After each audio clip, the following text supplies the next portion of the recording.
नमस्कार, मैं मुकेश यादव आप सभी का जीएस वाटिका में स्वागत करता हूं। जैसा कि आप जान रहे हैं कि इस चैनल के माध्यम से मैं आप लोग के बीच ल्यूसेंट सामान्य ज्ञान पढ़ा रहा हूं, जो कि किसी भी तरह के एग्ज़ाम के लिए यह बहुत अच्छी बुक मानी जाती है।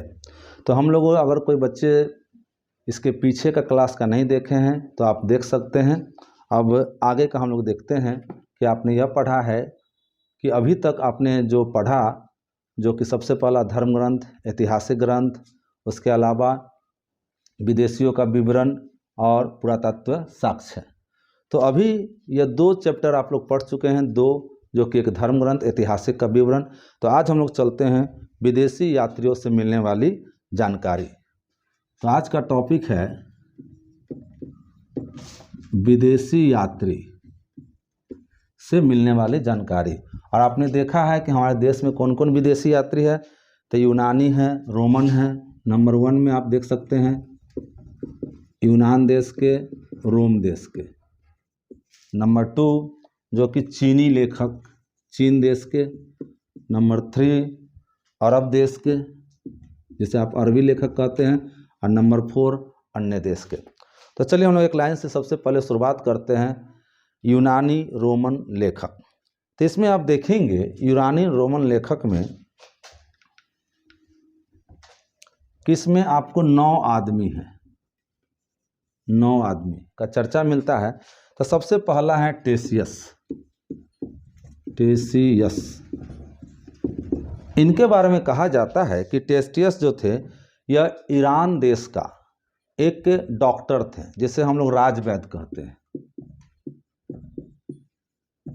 तो यह टेसियस ईरान देश के एक डॉक्टर थे और इन्होंने जो भारत के बारे में लिखा उसे पढ़ने पर हम लोग को बिलीव नहीं होता है, आश्चर्यजनक हम लोग को लगता है कि क्या ऐसा हो सकता है। तो इसीलिए इनके द्वारा लिखा गया जो बुक है, यानी कि टेसियस के द्वारा जो लिखा गया भारत के बारे में शब्द है, उस पर हम लोग विश्वास नहीं करते हैं। दूसरा है हेरोडोटस।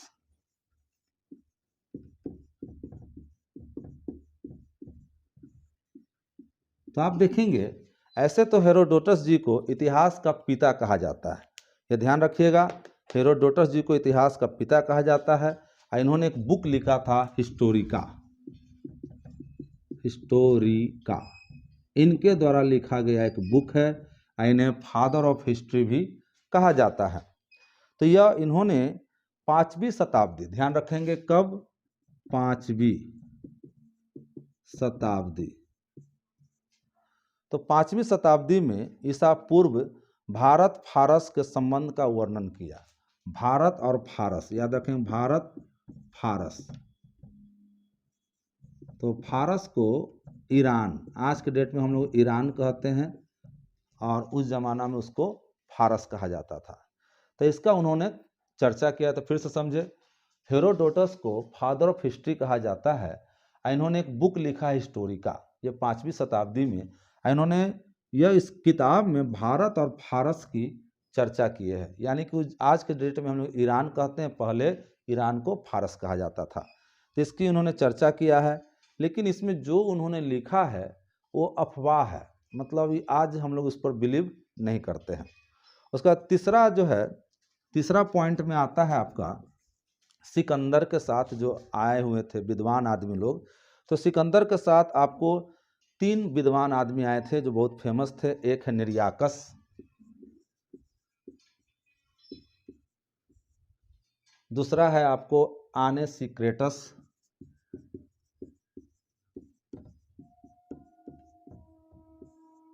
और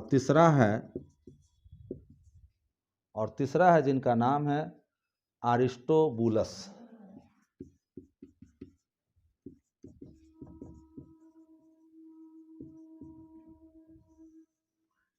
ये तीनों जो थे, निर्याकस, आने सिक्रेटस और अरिस्टोबुलस, ये तीनों सिकंदर के साथ भारत में आए थे।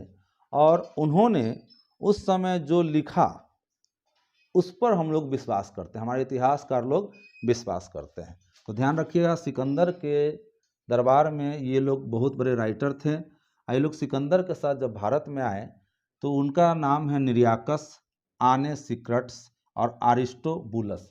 इन्होंने जो भारत के बारे में लिखा वो बात पर हम लोग आज के डेट में विश्वास करते हैं, लेकिन इन लोगों ने जो लिखा उस पर हम लोग विश्वास नहीं कर पाते हैं। फिर चौथा है मेगास्थनीज।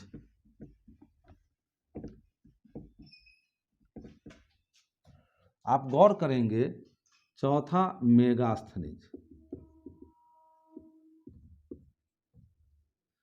तो इसके बारे में आप जानेंगे कि मेगास्थनीज जो थे सेल्यूकस निकेटर के राजदूत थे। ध्यान रखेंगे, सेल्यूकस निकेटर के ये राजदूत थे और यह चंद्रगुप्त मौर्य के दरबार में यह आए थे। ध्यान रखेंगे, ये किसके दरबार में आए थे? चंद्रगुप्त मौर्य। तो आपको चंद्रगुप्त बहुत सारे मिलेंगे, 2-3 मिलेंगे, लेकिन आप ध्यान रखिए मौर्य वंश से संबंधित है। तो इन्हीं के दरबार में मेगास्थनीज जो थे चंद्रगुप्त मौर्य इनके दरबार में आए थे। इन्होंने एक किताब लिखा है, इस किताब का नाम है इंडिका। बहुत इंपॉर्टेंट है, ध्यान रखेंगे, इंडिका। और इंडिका नामक किताब में ही मौर्य वंश का इन्होंने चर्चा किया है, मौर्य वंश का इन्होंने चर्चा किया है। तो इससे भी हमें भारत की जानकारी मिलती है। उसके बाद है डाइमेकस।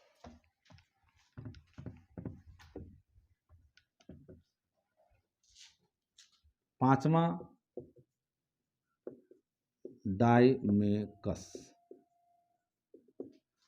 इनके बारे में कहा जाता है कि यह सीरिया जो देश है वहाँ के एक राजा थे एंटियोकस का ये राजदूत थे। यानी कि सीरिया देश के एक राजा थे एंटियोकस। तो एंटियोकस ने इनको डाइमेकस को इंडिया भेजे थे। तो यह जब इंडिया में आए तो वो बिंदुसार के दरबार में आए थे। यानी कि यह किसके दरबार में आए? बिंदुसार। ध्यान रखेंगे, ये बिंदुसार के दरबार में आए और इन्होंने भी मौर्य वंश के बारे में चर्चा किया, लिखा। तो इनके भी द्वारा लिखी गई किताब पर हम लोग यकीन करते हैं। उसके बाद नेक्स्ट आए छठा, जिनका नाम है आपको डायोनीसियस।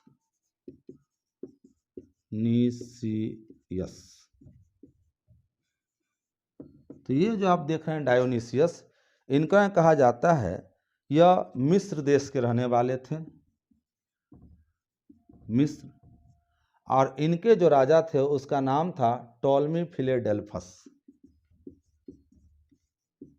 टॉलमी फिलेडेल्फस। यानी कि टॉलमी फिलेडेल्फस जो थे वो मिस्र के राजा थे और इन्होंने इसे डायोनीसियस को अपना राजदूत बनाकर इन्होंने अशोक के दरबार में भेजा था। यानी कि किसके दरबार में आए थे? अशोक के दरबार में। तो ध्यान रखेंगे, ये सब इंपॉर्टेंट चीज है। उसका 7वां नंबर है टॉलमी। टॉलमी यही बहुत फेमस है। तो इन्होंने एक किताब लिखा था भारत का भूगोल, 2री शताब्दी में। इनके द्वारा लिखा गया एक बुक है भारत का भूगोल। ध्यान रखिए, एग्जाम में ये पूछता है। तो यह बुक कब लिखा गया? 2री शताब्दी में। तो भारत का भूगोल बुक किसने लिखा? तो टॉलमी ने लिखा। उसके बाद है एक है प्लिनी।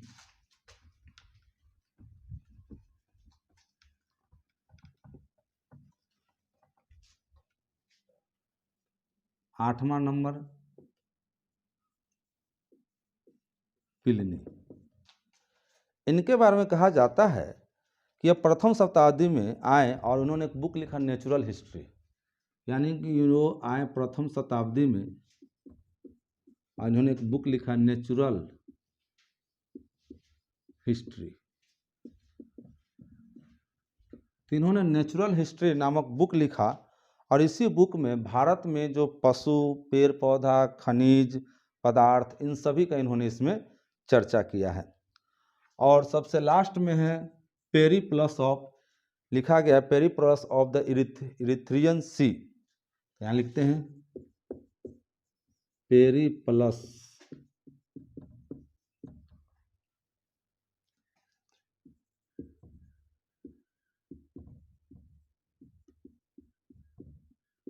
यह एक बुक है पेरिप्लस ऑफ इरिथ्रियन सी। जो ये बुक है, यह बुक लगभग कहा जाता है कि एक यात्री 80 ईस्वी में हिंद महासागर के यात्रा करने आए थे और उस समय इन्होंने उस जमाना में भारत का बंदरगाह और व्यापार के बारे में चर्चा किया था। यानी कि 80 ईस्वी में यह हिंद महासागर की यात्रा पर आए थे और इन्होंने भारत के व्यापारी और बंदरगाह की चर्चा किया। यानी कि भारत के व्यापारी प्लस बंदरगाह की इसमें चर्चा की गई है। लेकिन यह बुक का नाम है, तो यह बुक का नाम है पेरिप्लस ऑफ इरिथ्रियन सी, जो कि 80 ईस्वी में लिखा गया और यह हिंद महासागर की यात्रा पर आए थे। इस बुक को लिखने वाले जो इतिहासकार थे, इन्होंने इस बुक में क्या लिखा, तो भारत के व्यापारी के बारे में और बंदरगाह के बारे में। लेकिन इस व्यापारी का नाम इसमें अभी तक क्लियर नहीं हो पाया है कि इन्होंने कौन लिखे। तो ये आपने जो 9 का नाम देखा, ये सभी आपको कहाँ के हैं, तो यूनान के और रोम देश के ये लोग मतलब लेखक हैं। तो आपने देखा कि विदेशी यात्रियों में आपको इसको 4 भागों में बांटा गया है। सबसे पहला यूनानी और रोम, जो कि अभी हो गया है। इसमें हमने आपको बताया 9 के बारे में। तो सबसे पहला टेसियस, जो कि आपने देखा कि ये ईरान का राजवैद्य है और इन्होंने जो भारत के बारे में लिखा उस पर विश्वास करना मुश्किल हो रहा है। नंबर 2 हेरोडोटस, इसे इतिहास का पिता कहा जाता है। इन्होंने एक बुक लिखा हिस्टोरिका 5वीं शताब्दी में, जो कि भारत और ईरान का संबंध का जो चर्चा किया गया है, तो उसको आज के डेट में हम लोग विश्वास नहीं करते हैं।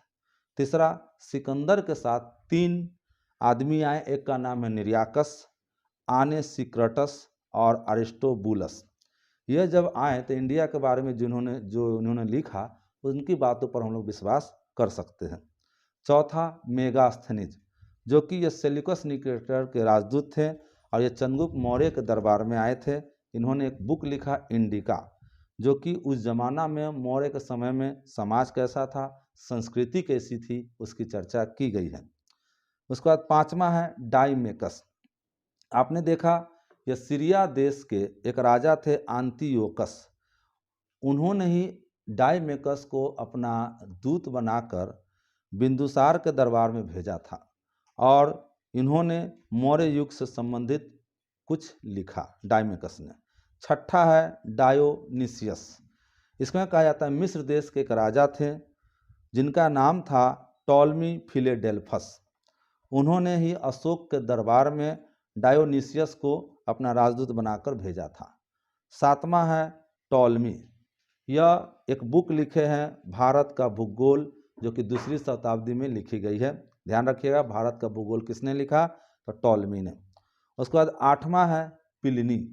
यह उन्होंने 1वीं शताब्दी में एक बुक लिखी है जिसका नाम है नेचुरल हिस्ट्री।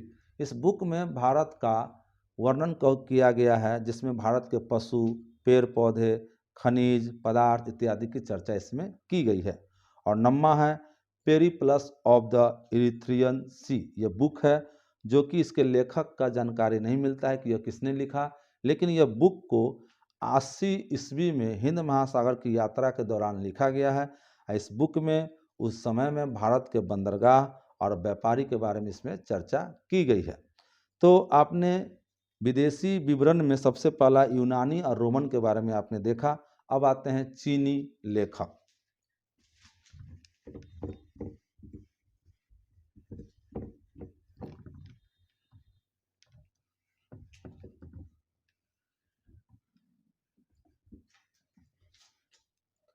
तो चीनी लेखक में देखते हैं चीनी लेखक यानी कि चाइना से जो हमारे इंडिया में आए, उन्होंने क्या देखा इंडिया में, उसके बारे में इस बुक में चर्चा की गई। तो इसमें 4 चीन के लेखक का नाम है। तो सबसे पहला है फाहियान। नंबर 1 फाहियान। इसके बारे में कहा जाता है कि यह चंद्रगुप्त द्वितीय के दरबार में आए थे और यह मध्य प्रदेश के समाज और संस्कृति के बारे में चर्चा की है। तो फाहियान आए थे चंद्रगुप्त द्वितीय, यानी कि गुप्त वंश में चंद्रगुप्त द्वितीय, और यह कहाँ पर आए थे, तो मध्य प्रदेश में। तो मध्य प्रदेश की ही इन्होंने सामाजिक, राजनीतिक, सांस्कृतिक, आर्थिक जो भी था उसको उन्होंने चर्चा किया। और उस जमाना में उन्होंने कहा कि चंद्रगुप्त द्वितीय के समय में मध्य प्रदेश बहुत ही समृद्ध था, सुख शांति वाला शहर था। और यह जब आए तो यह 14 साल तक रहे। यह यहाँ पर 14 साल तक यह फाहियान रहे। अब आता है दूसरा, संयुगन। संयुगन, इनके बारे में कहा जाता है यह 518 ईस्वी में भारत आए और 3 वर्षों तक यहाँ रहें और बौद्ध धर्म का मतलब चर्चा की। ये आपको आए हैं 518 ईस्वी में, ये 3 साल तक रहें और इन्होंने बौद्ध धर्म के बारे में कुछ ज्ञान प्राप्त किया इनके, और बौद्ध धर्म से संबंधित कुछ पेपर को उन्होंने कलेक्ट किया। तीसरा है हुएनसांग।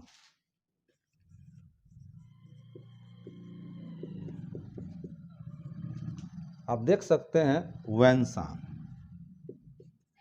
यह बहुत ही फेमस है। इनका कहा जाता है कि यह हर्षवर्धन के शासनकाल में आए थे। सबसे पहला हर्षवर्धन। सबसे पहला क्वेश्चन है किसके शासनकाल में आए, तो हर्षवर्धन के शासनकाल में आए हैं। और वे 629 ईस्वी में चीन से भारतवर्ष के लिए प्रस्थान किया। 629 में ईस्वी में यह चीन से निकले भारत के लिए। उसके बाद 1 साल वो लंबा यात्रा किए, 1 साल मतलब वो टूर किए। और उसके बाद भारतीय राज्य कपीसा पहुँचे। और इंडिया में कहाँ पर आए, कपीसा। ध्यान रखेंगे कि इंडिया में यह कपीसा में आए और यह 629 में चीन से निकले और इनको आने में, चीन से भारत आने में 1 साल का वक्त लगा। और यह आकर भारत में कपीसा नाम के जगह में यह पहुँचे और भारत में यह 15 साल तक यहाँ पर रहे। 645 या 15 साल तक यहाँ पर रहे। और कहा जाता है 645 ईस्वी, 645 ईस्वी में चीन वह लौट गए। तो यहाँ पर ये करने के आए थे, तो बिहार में एक बहुत बड़ा विश्वविद्यालय है जिसका नाम है नालंदा विश्वविद्यालय। याद रखिएगा, बिहार में एक जिला भी है नालंदा जिला। इसी नालंदा जिला में एक विश्वविद्यालय है जिसका नाम है नालंदा विश्वविद्यालय। इसी में यह हुएनसांग आए थे पढ़ने। और कहा जाता है यहाँ पर पढ़ने के बाद इन्होंने भारत से बौद्ध ग्रंथों को एकत्र कर, मतलब बौद्ध धर्म से जो भी संबंधित पेपर था उसको इन्होंने कलेक्ट किया। और आगे चलकर इन्होंने भारत का भी भ्रमण किया और इन्होंने किताब लिखा CU की। ध्यान रखेंगे, इनका द्वारा लिखा गया एक बुक है CU की। और कहा जाता है कि ये सिर्फ भारत का ही भ्रमण नहीं किए, भारत ही नहीं घूमे, 100 और यह बहुत सारे देश को घूमा। अब बात करते हैं ये CU की जो बुक है, इसमें क्या सिर्फ भारत की चर्चा है, नहीं, इसमें 138 देश की, ध्यान रखेंगे, 138 देश का विवरण मिलता है इस बुक में जिसका नाम है CU की। अब इसमें यह भी होता है कि हर्षवर्धन के समय में जो स्थिति थी भारत की, जैसे लिखा गया है कि हर्षवर्धन के समय में समाज कैसा था, धर्म कैसा था, राजनीति कैसी थी, उसकी चर्चा इसमें की गई है। और इसके अनुसार सिंध का राजा शूद्र था।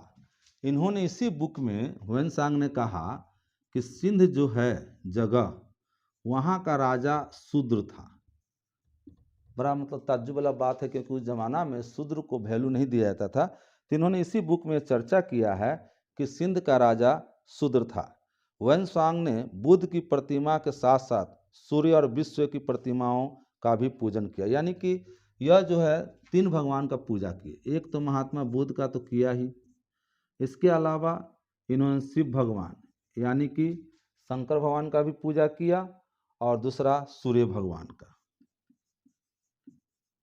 तो ध्यान रखेंगे, हुएनसांग जो थे यह सिर्फ महात्मा बुद्ध ही नहीं, बुद्ध के अलावा शिव भगवान और सूर्य भगवान की भी उन्होंने पूजा की है और इसके बारे में उन्होंने लिखा है।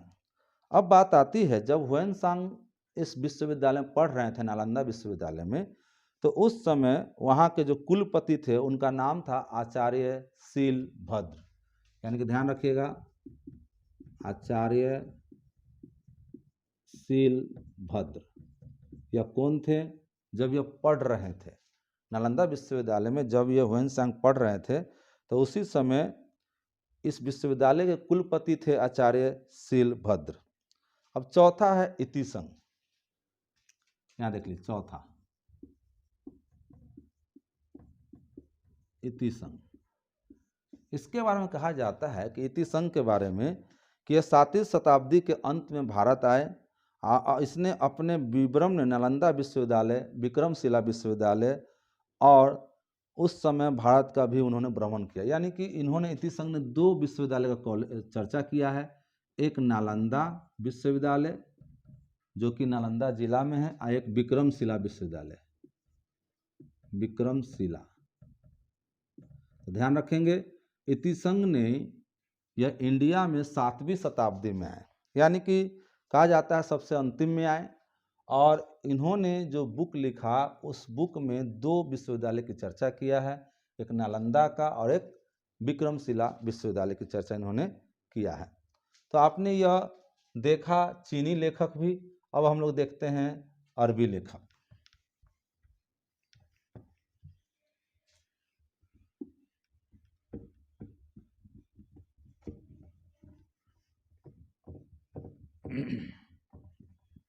तो बने रहिए, लगातार देखते रहिए, कमेंट्स शेयर करते रहिए, और हमारी कोशिश होगी कि हम आपको बेहतर से बेहतर पढ़ाएं। तो चलिए अब अगला देखते हैं अरबी लेखक।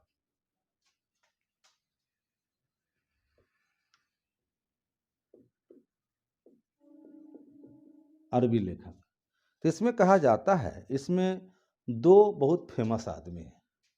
एक है नंबर 1 जिनका नाम है अल बरूनी।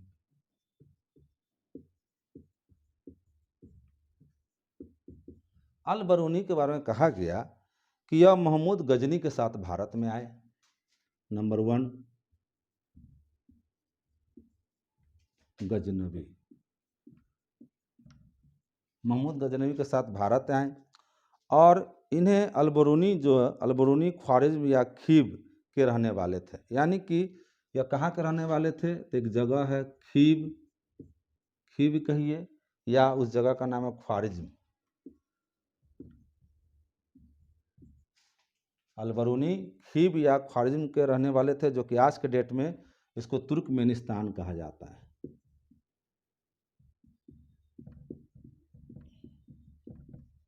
तुर्कमेनिस्तान कहा जाता है। यह महमूद गजनवी के साथ भारत आए थे। यह जब आए तो इन्होंने एक बुक लिखा अरबी भाषा में। उस बुक का नाम है किताब उल हिंद या तहकीक ए हिंद।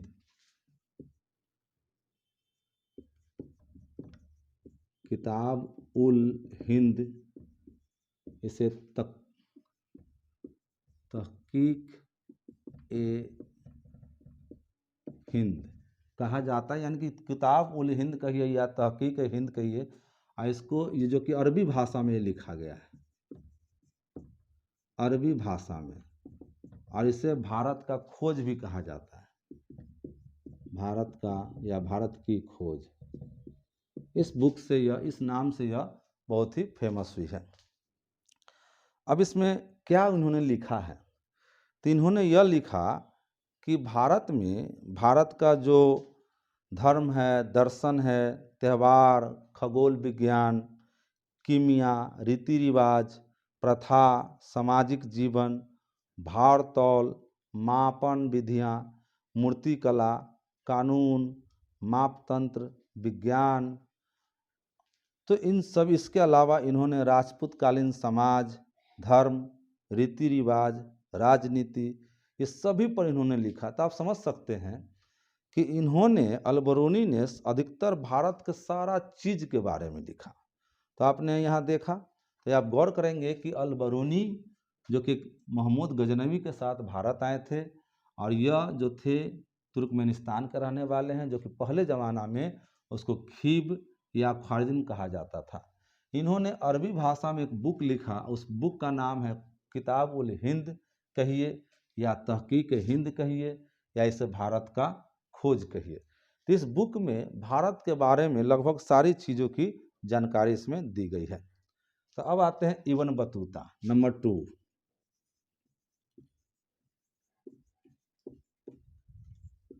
इब्न बतूता, इसमें कहा गया है कि अभी अरबी भाषा में इन्होंने एक बुक लिखा है जिसका नाम है रहला। बहुत ही इंपॉर्टेंट है, ये ध्यान रखिए, एग्जाम में कितना पूछा है रहला। इसमें लिखा गया है कि 14वीं शताब्दी के समय में जो भारत का सामाजिक और सांस्कृतिक स्थिति थी उसका उन्होंने इसमें जानकारी दिया है। कब का? तो 14वीं शताब्दी में भारत की जो स्थिति थी, सामाजिक हो, आर्थिक हो, सांस्कृतिक हो, उन सभी का इन्होंने इसमें चर्चा किया है। और सबसे इम्पोर्टेंट कि इन्होंने 1333 ईस्वी में दिल्ली पहुंचने पर यहाँ के जो राजा थे मोहम्मद बिन तुगलक ने इनको दिल्ली का काजी या न्यायाधीश भी नियुक्ति किया। तब एक बात आती है कि इब्न बतूता 1333 ईस्वी में दिल्ली दरबार में हाजिर हुए और उस समय दिल्ली के जो राजा थे उनका नाम था MBT, हम लोग शॉर्ट में कहते हैं, यानी कि मोहम्मद बिन तुगलक। जैसे इनके बारे में आप आगे पढ़ेंगे कि इसे रक्त पिपासु, पागल, स्वप्नशील कहा जाता है। तो यह इनके दरबार में आए थे इब्न बतूता, मोहम्मद बिन तुगलक के दरबार में 1333 में। यह मोहम्मद बिन तुगलक जो है इब्न बतूता से इतना प्रभावित हुए कि इन्होंने इस आदमी को, इब्न बतूता को, अपने दरबार में या दिल्ली का काजी या न्यायाधीश बना दिया। यानी कि काजी या न्यायाधीश, देख लीजिए, एक तरह का जज ही इनको उन्होंने बना दिया। तो दिल्ली का काजी या न्यायाधीश। तो इस तरह से आपने देखा अरबी लेखक में। अब आते हैं अन्य लेखक। तो अन्य लेखक में दो हैं, एक तारानाथ और एक है मार्को पोलो। तो चलिए अन्य लेखक में देखते हैं, तारानाथ और एक है मार्को पोलो।